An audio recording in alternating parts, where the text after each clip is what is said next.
Hey guys, what is up? Kit here of Burn 1 with the Shadowverse Evolved channel.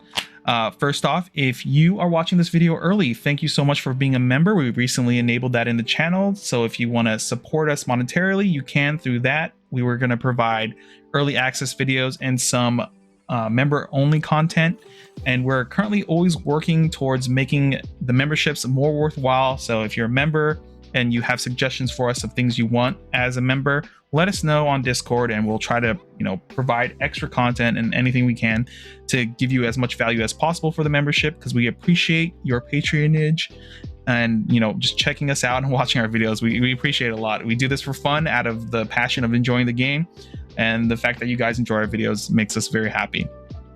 So our first video here is going to be on this UMA list that I ended up bringing to Texas. I did very well at Texas with this. Unfortunately, due to my own mistakes, nothing to do with the deck, I missed top 8, unfortunately. So, it is what it is. I'll probably be taking this list or a very similar version of this list to California for that regional or last chance qualifier, I should be saying.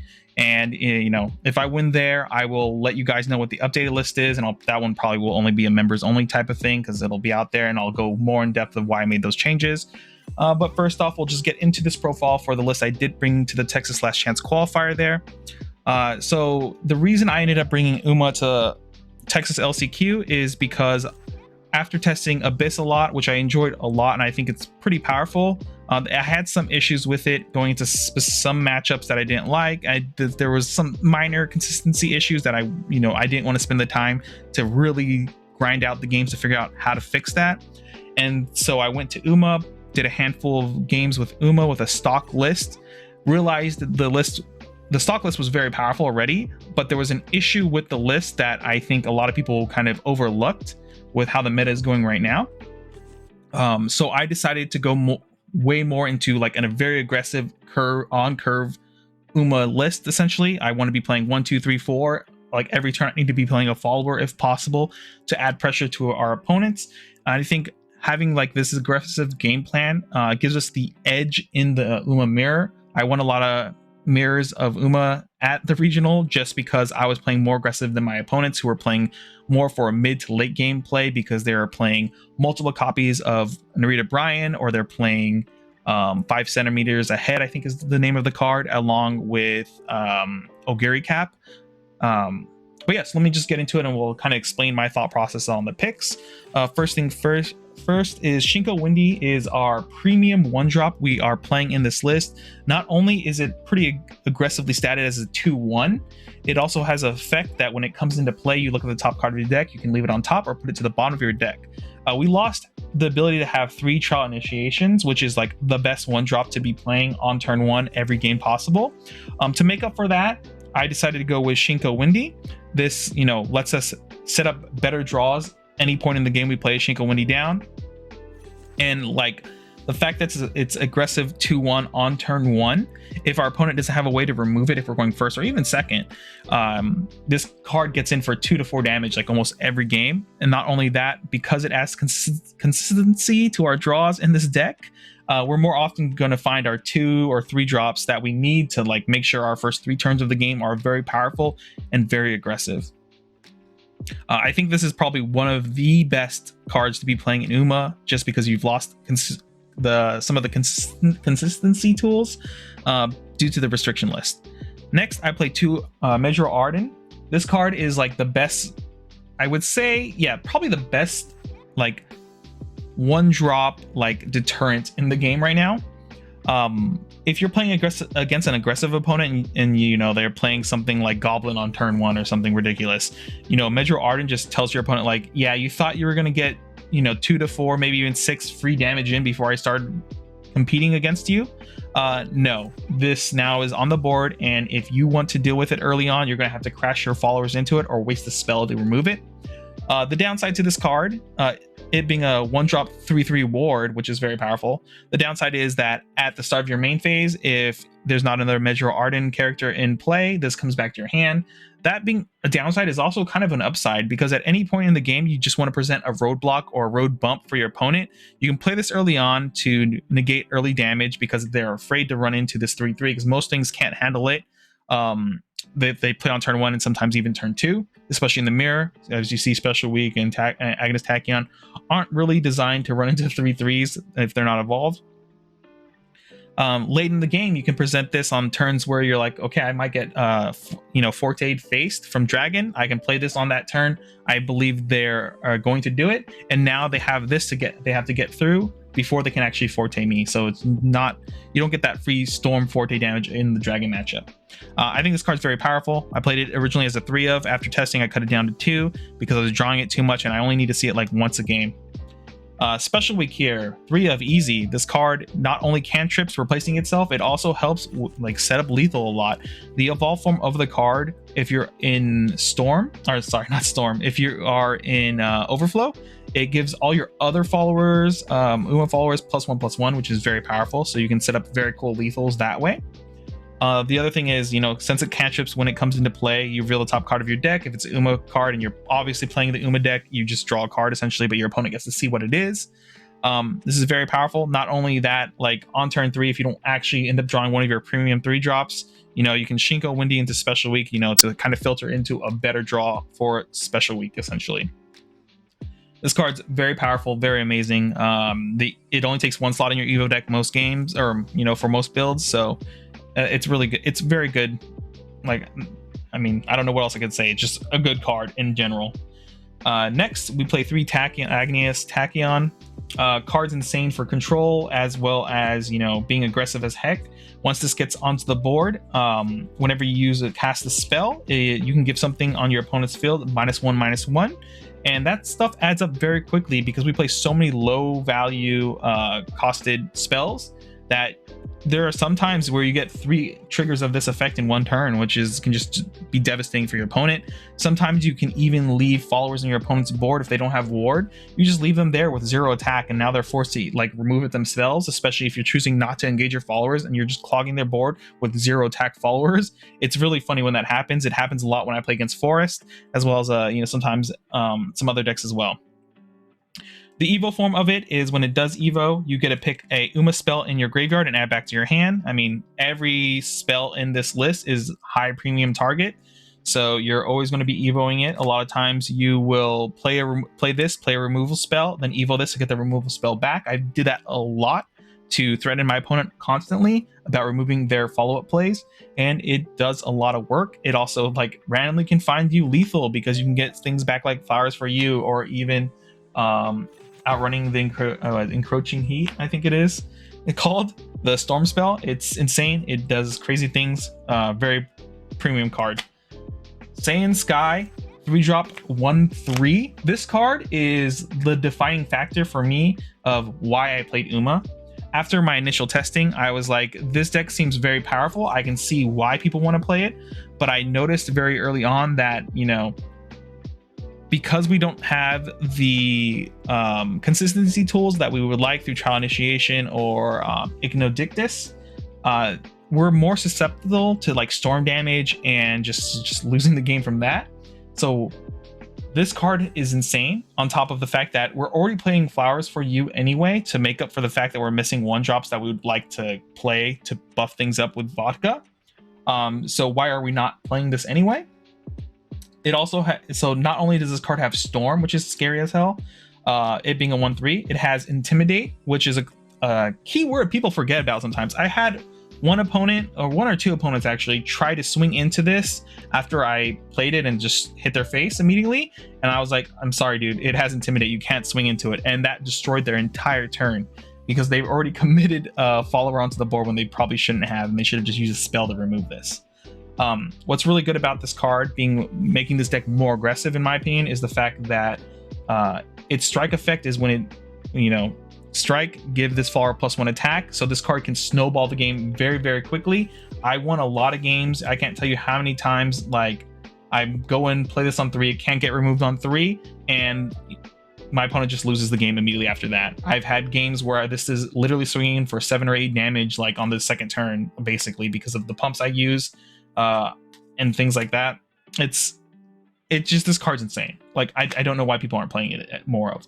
I don't see anyone playing this as a 3 of, essentially, or whenever I see lists go around.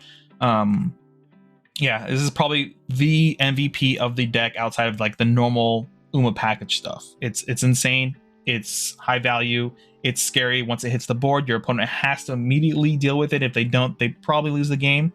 You're already playing the card that pumps it extra, since Flowers for You pumps it 2 attack instead of 1 and pumps its health. You know, after you play this, even if you play this on, it gets out of control very quickly. You play this on 4 along with Flowers for You. This swings in as a 4/4 immediately, and that's very hard for your opponent to deal with a lot of times. And if they don't deal with it, then the game's basically over. You got so much free damage in from this, because the next turn you're going to swing in, and it's going to be at worst at that point a 5/4, and this card suddenly has dealt 9 damage in the course of 2 turns by itself, essentially. Next, Vodka here, another premium 3-drop. So like I said, I'm playing this deck a little bit more aggressive, and I want to play followers on curve as much as possible and not play as many spells when I can get away with it as possible. Vodka, being another premium 3-drop, is a card that if it isn't answered immediately, it can snowball the game out of control, just like Sand Sky.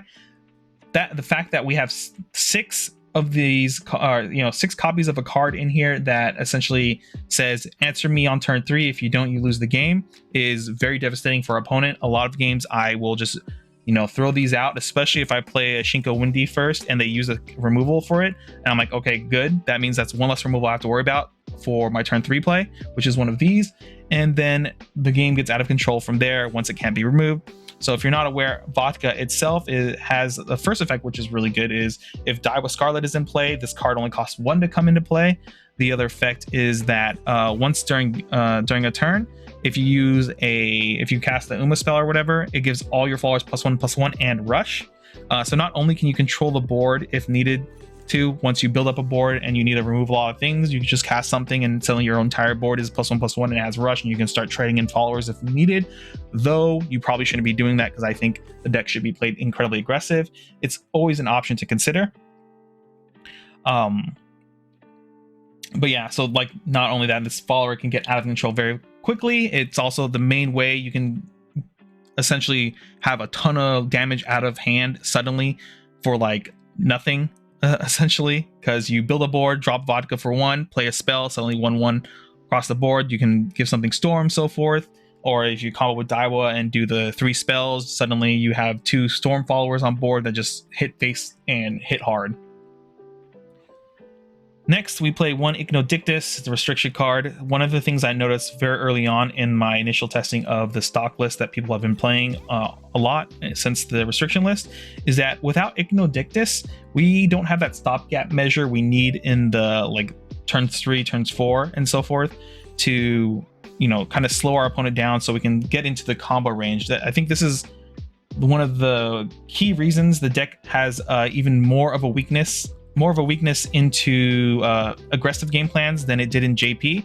In JP, the deck itself did a very good job of like outing aggro decks, which caused a lot of people having to play for the mid to late game.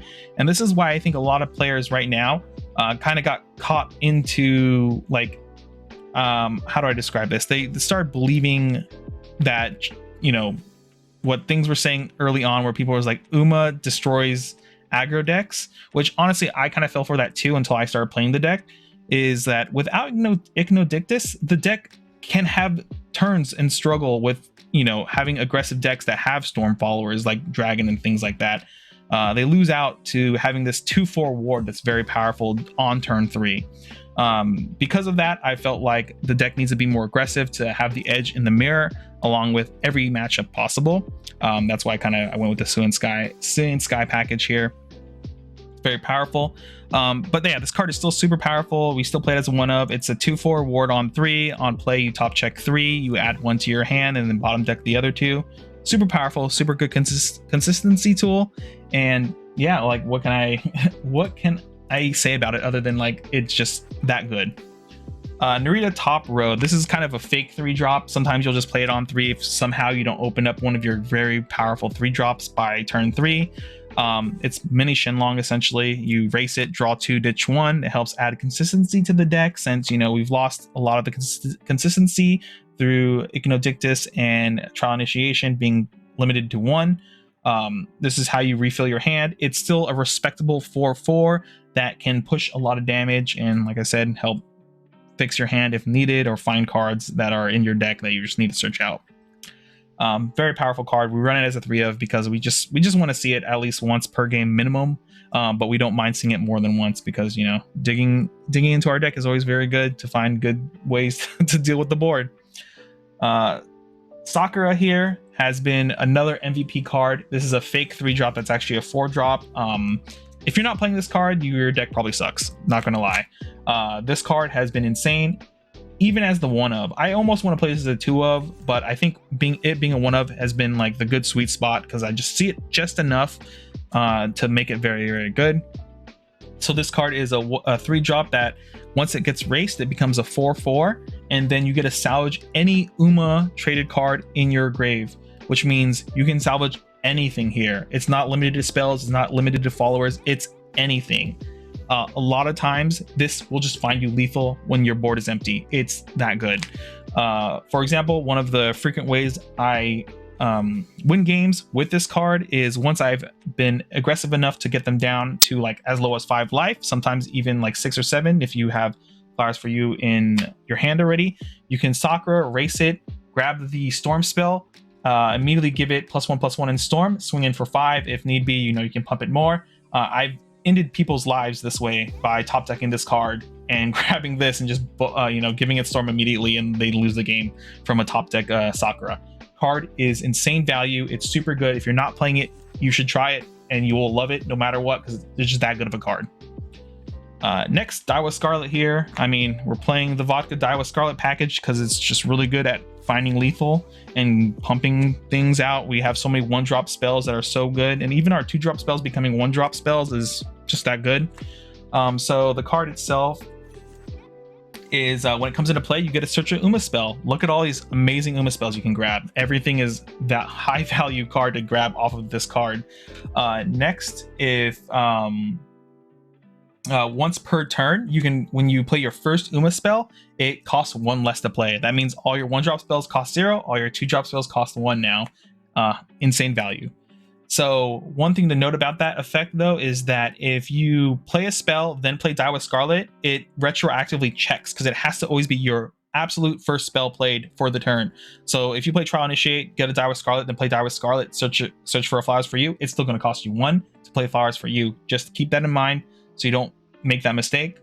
The next effect, which makes it very, very powerful as well, is that when you play your 3rd spell for the turn, this follower and another follower gain Storm of your choice. This is how you randomly find lethal through turns of like Daiwa Scarlet into a 1-drop Vodka into like 3 1-drop spells for game. It's just that good. There's no reason not to be playing this unless you're playing some other package for Uma, but I think everyone's basically on the Daiwa Scarlet package at this point because it's just that strong. I don't know if I need to say anything more about this. It's just that powerful of a card. All right, so here's another card that I don't think is seen that often in Uma lists. You see it occasionally. So the fact that I'm like hedging my bets more into the aggressive game plan instead of playing for the mid to the late game like other Uma decks, I want ways to storm and remove followers on the board in the same turn to push damage. So my ideal game plan is to win the game essentially before turn 7 or by turn 7. So you get a pressure early on with like these good 3 1-drops, 2-drops, right? And you need a way to close it out. Silent Suzuka is it. They play a big ward that you can target. Suddenly you play it, evo it, you bounce that card to the top of their deck, and you swing in for 5. It's what was the term? I think it's grass-fed forte essentially is what my group has been calling it, or it's been nicknamed essentially. Not only that, is it can cause people to lose tempo when you do bounce something big off of their board and they're forced to draw that same card. You have to remember too that the card that gets bounced off the board goes to your opponent's top deck.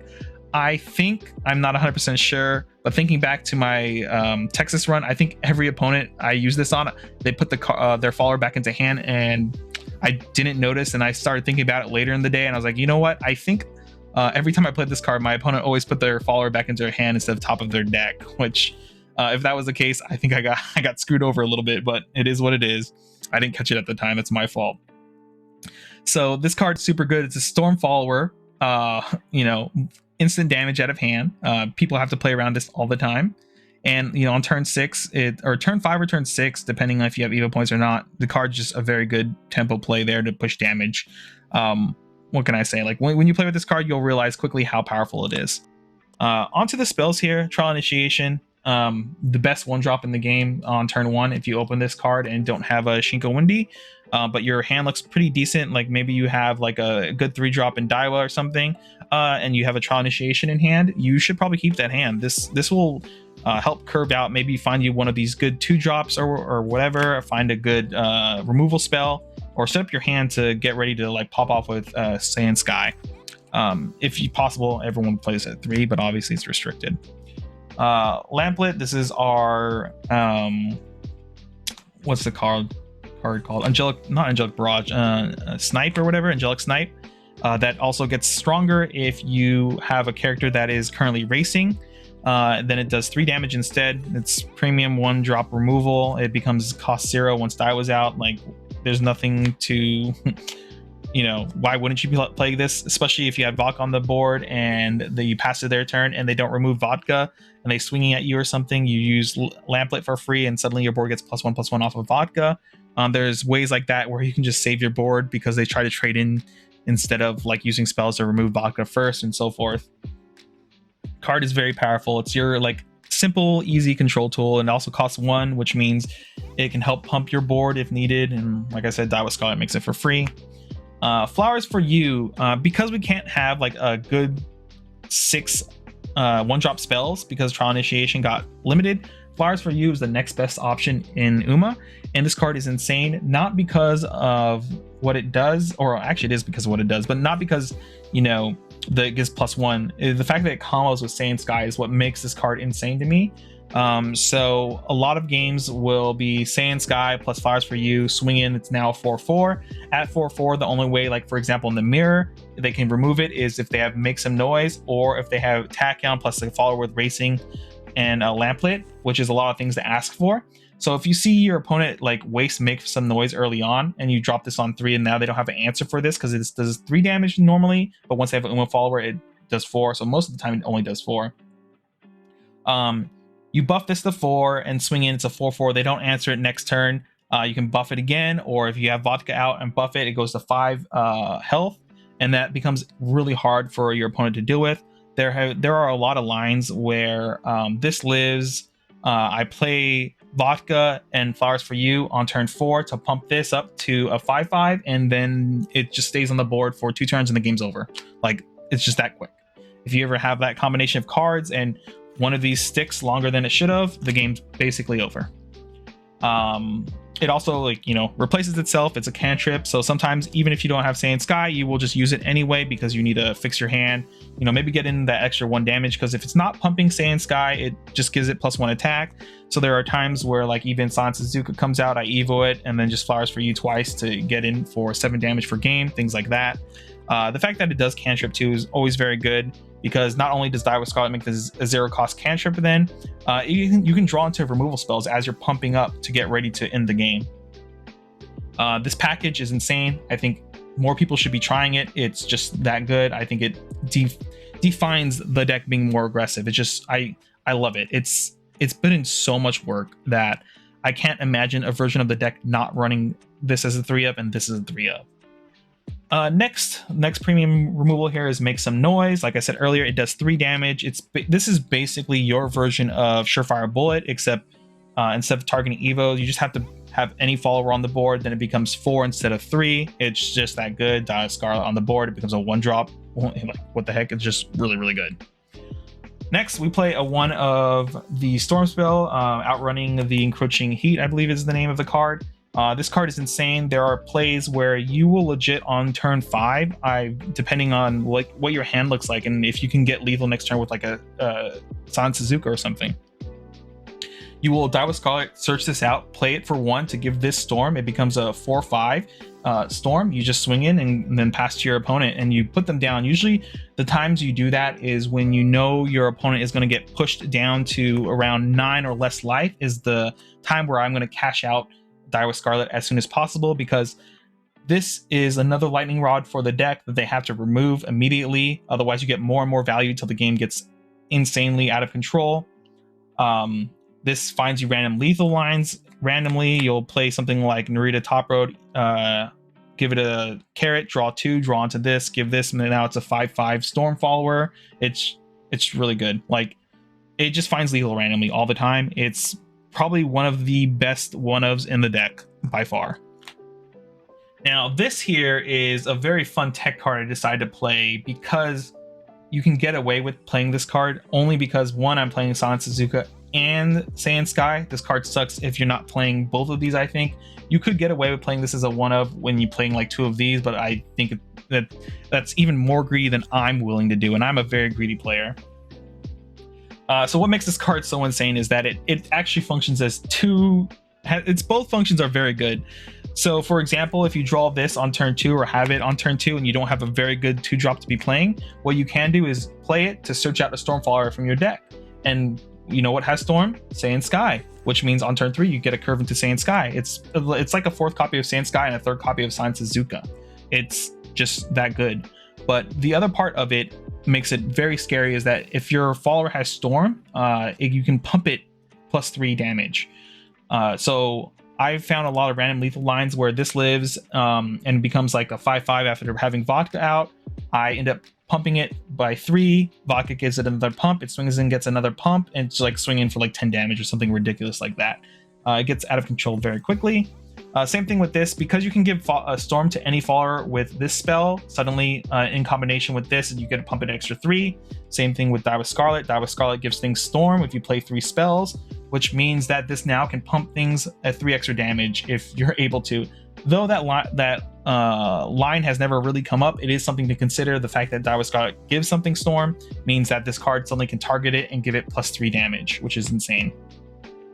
This is like the sleeper, super greedy, but super value card that has done a lot of work for me. I like it a lot. I think if you're going to be playing the deck, you can test it out, but I will say it is incredibly greedy, and you might just be better off turning this into a second Sakura or something else that you like. This is just a cheeky way that like people forget this card exists, so you can find lethal that way, where your opponent thinks they're going to live with like 3 life, so they don't ward up or something to like try to end the game next turn. You suddenly find random lethal with this. It came up I think twice in my last chance qualifier run, where my opponent just like didn't ward or anything or swing in because they were setting up lethal next turn.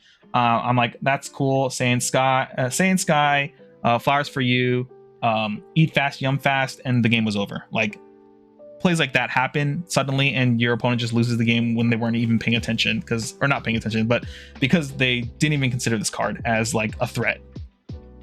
Finally, we play a one-of my, what is it called? My Solo Drawn to Raindrop Drums. What a name. This is our kill spell where there's like basically no condition, whereas like these cards do damage. This one just removes the follower, and the reason we only play it as a one of instead of any more copies, I know like a lot of lists like to play it as a 2 of, but because we're more aggressive, we're actually never really getting to 10 cards into our grave that often. So like 90% of the games you're playing, this card is always going to cost 4 or will cost 3 if you have a Die with Scarlet out. So this is only in there to like get rid of like really big things we can't get through if we don't have a Silent Suzuka to bounce it back to hand and so forth, or there's a follower that is not rested or engaged that we can swing in to get rid of it or something like that. This is how we remove it. And sometimes it comes up, where you have Vodka out and you have to use this to pump everything up. So it's our out to like things like that are just annoying to remove and that are targetable. Occasionally you do get the cheaper cost where if you have 10 or more Uma cards in your grave, this becomes a 2 cost instead of a 4 cost. Like I said, 90% of games, this is going to always be a 4 cost. So yeah, that's the deck overall. It is very aggressive. You need to play this deck in a way where you are, what do I say here? Like, you're basically playing with fire, essentially. You're racing your opponent to the death. There are games where you will literally have to calculate, do I live with 1 health here no matter what? If I do, then I need to like not swing in here, let my opponent push me to 1 and then respawn in the game. There was one of the games I unfortunately lost because I accidentally missed lethal. I had guaranteed lethal on board, but I missed it, forgot the spell existed in the Uma mirror for a second, and that lapse of judgment made it so I put all the power onto Sand Sky instead of spreading it out. And if I spread out the power and swung in 3 times instead of just trying to swing in with this for game immediately, I would have won the game after letting my opponent swing for 15 at me when I was at 16 life. It took me a minute to figure out, make sure there was no way I could die. I'm not forgetting something randomly is going to end the game for me. So I let my opponent swing in for 15 when I was at 16, and then in response I had guaranteed lethal after that. You have to calculate a lot of times and play that Russian roulette game of like, I'm going to end the game before you. A lot of the times you don't want to actually play control at all with this deck unless you have to remove something specific that's going to snowball the game for your opponent. You want to be the one snowballing, and you want to be the one pushing the damage. You want them to trade into you whenever possible. So you should always be putting the pressure on your opponent instead of your opponent putting pressure on you. That's why I like this deck being way more aggressive early on, because it makes my opponent go, great, now I have to play control all game, while I get to play with storm followers that just keep pushing face. One thing I forgot to mention too about Sand Sky, which is really good, is that if you curve this on 3, what happens is your opponent has to use a spell to remove it, which means they are not developing their own board, which means after that you can build into Narita Top Road or something else. You get to add more pressure onto the board, or Die with Scarlet. You keep adding pressure to the board, and they miss the turn to be able to play their own follower in response to you, which means now they're on the back foot for most of the game until they can either outgrind you, which is the only way you generally lose, or they can present some kind of plan that just ends the game before you are able to end game, which doesn't really happen that often because you're playing so aggressively well. So the Evo deck itself here, I have it right here. So we play 5 carrots because everything can be rushed, everything can be run in. Putting carrots on Metro Arden is pretty good. We play 1 special week Evo. Like I said, the Evo is only very good once you hit 7 or more play points, so we only generally need 1. You could play a second one if you want to be able to Evo and swing it into another follower or something like that, or if you want to be a little bit more greedy and cut a carrot. I think you can go down to 4 carrots and be very comfortable, but after that you might, if you cut 2 carrots and go down to 3, there might be some scenarios where you're like, dang, I wish I had the 4th carrot. Next we play 2 Tachyon, Agonist Tachyon Evos. This was probably a mistake on my part. I should have actually cut one of the carrots and play a 3rd one of this because the card is such good value. But one thing to note about it too is that a lot of games don't generally go that long with this deck. You usually end the game on turn 6 is the most common turn you win the game. Sometimes turn 7. I think during that whole LCQ run, I think only one or two of my rounds actually made it past turn 6 because I was just winning before then all the time. And then finally we're playing 2 Silent Suzukas because we play 2 of it, and you can grab this back with Sakura as well if you need to Evo it again. So like sometimes on turn 4 you can just play this, swing in for 4, Sakura it back, and then play it again on 6 and just get in for damage that way. So yeah, that's the deck. If you guys have any questions, feel free to comment below. I'll try to answer what I can about the matchups and stuff like that. But yeah, I really like this version of Uma. I think it's one of the stronger versions of the Uma deck to be playing right now.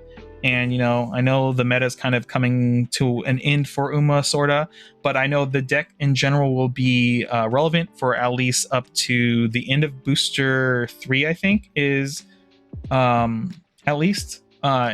It should still do pretty decent then. And honestly, next season it's going to be trios, so we're going to have teams of 3. So this is a pretty good craft to just bring in as your 3rd seat. It'll be a little bit weaker by then, but the deck is still very powerful and pretty consistent overall. The fact that the curve on this deck generally caps out at 4 means that anytime you mulligan a hand away, like the worst hand you could possibly open is like 4 4-drops, right? And what we only have literally like 5 6 4-drops, so that's not going to happen too often. The curve is very low, which means you can like I said, every hand you mulligan into is usually a playable hand. Sometimes the only thing that happens is you kind of run out of gas too early if your opponent's playing a very hard control. Besides that, once again, if you're watching this video early, thank you so much for being a channel member. I appreciate a lot. And if you have anything you want to, you would like out of the channel memberships more, message me on Discord, just talk about it in our Discord channel, and we'll do our best to, add more value to our membership program. I hope this was helpful for people who want to play Uma or just want to learn about the version of the deck I'm playing, which I think is personally the best version of the deck you can be playing. Once again, if you have any questions about like maybe why I don't run certain cards or something in this that you see in other builds, just comment below. I'll get to it when I can. I'll try to respond to every comment I possibly can for this deck list. Other than that, I hope to see you guys in the next video.